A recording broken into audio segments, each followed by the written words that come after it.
এই ঈদে একটা ছেলের সত্যি গল্প শুনতে চাইলে ভিডিওটা শেষ পর্যন্ত দেখুন। ঈদ মানেই খুশি, ঈদ মানেই নতুন জামা, ঈদ মানেই হাসি। কিন্তু জানো, এই ঈদেই সবচেয়ে বেশি কষ্ট লুকিয়ে রাখে একটা ছেলে।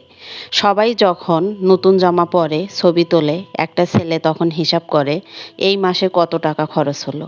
নিজের জন্য কিছু না কিনে মা বাবা ভাই বোনের জন্য কিনে দেয়, কারণ সে জানে তার খুশির থেকে তাদের হাসিটা বেশি জরুরি। ঈদের দিন সকালে সবাই যখন আনন্দে ব্যস্ত, একটা ছেলে তখনও চিন্তা করে আগামী মাসে কিভাবে সব সামলাবে। বন্ধুরা যখন ঘুরতে যায় সে বলে আমার কাজ আছে, কিন্তু আসলে তার কাছে খরচ করার মতো টাকা থাকে না। তবুও সে হাসে, কারণ তার কষ্ট দেখানোর সুযোগ নেই। মা যখন জিজ্ঞেস করে বাবা তোর জন্য কিছু কিনলি না, সে হেসে বলে আমার তো আছে। কিন্তু সত্যিটা হলো তার নিজের জন্য কিছুই নেই। ঈদের রাতে সবাই যখন ঘুমিয়ে যায়, একটা ছেলে চুপচাপ বসে থাকে, ভাবতে থাকে আমি কি ঠিকভাবে সব করতে পারছি। তার কষ্ট কেউ দেখে না, তার ত্যাগ কেউ বোঝে না, কারণ সে ছেলে, তার কাদা মানায় না।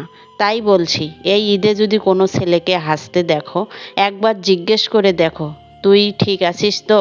সে হয়তো বলবে হ্যাঁ, কিন্তু তার সেই হ্যাঁর পিছনে লুকিয়ে থাকবে হাজারটা না বলা কষ্ট। সে চায় একটু শান্তি, একটু বুঝে নেওয়া, কিন্তু কেউ তাকে জিজ্ঞেস করে না তোর মনটা কেমন আছে। সবাই শুধু তার দায়িত্বটাই দেখে, তার অনুভূতিগুলো না।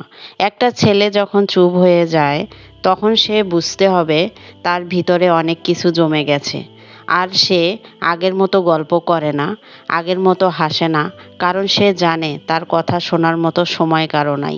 ঈদের এই খুশির মাঝেও সে একা হয়ে যায়। চারপাশে মানুষ থাকলেও তার ভিতরটা ফাঁকা লাগে। সে ভাবে আমার জন্য কেউ কি সত্যি ভাবে? তারপর আবার নিজেকেই উত্তর দেয় না, ভাবার সময় কারো নাই। তবুও সে হার মানে না, কারণ সে জানে তার থেমে যাওয়ার সুযোগ নাই। তার পিছনে একটা পরিবার আছে, যাদের মুখে হাসির জন্য সে নিজের সব কষ্ট ভুলে যায়। সে কাঁদতে চাইলেও কাঁদে না, কারণ সে জানে তার চোখের পানি কেউ মোছাতে আসবে না।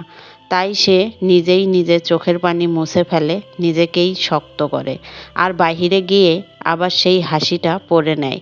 কারণ এই দুনিয়ায় ছেলেদের কষ্ট লুকিয়ে রাখাটাই সবচেয়ে বড় দায়িত্ব। তাই যদি কোনোদিন দেখো একটা ছেলে হঠাৎ চুপ হয়ে গেছে, তাকে দোষ দিও না, তার অবহেলা করো না।